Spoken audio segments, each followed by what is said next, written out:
மாணவர்களே, மதிப்பிற்குரிய நடுவர்களே, ஆசிரியர்களே மற்றும் எனது அருமை நண்பர்களே, உங்கள் அனைவருக்கும் எனது இனிய வணக்கம்.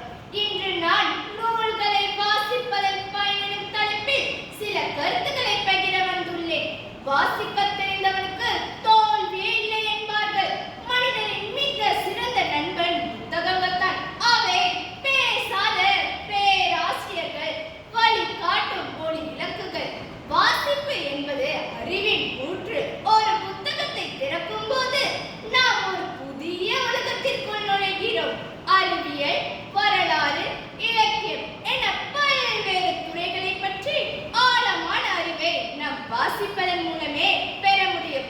வாசிப்பது நமது மூளைக்கு சிறந்த பயிற்சியாகும். இது நமது கற்பனை திறனை தூண்டுகிறது. ஒரு சிக்கலை வெவ்வேறு கோணங்களில் அணுகும் பகுத்தறியும் ஆற்றலை வழங்குகிறது. அதிகமாக வாசிப்பவர்கள் சிறந்த சொற்களஞ்சியத்தை கொண்டிருப்பார்கள். இது அவர்கள் பேசும் பொழுது, எழுதும்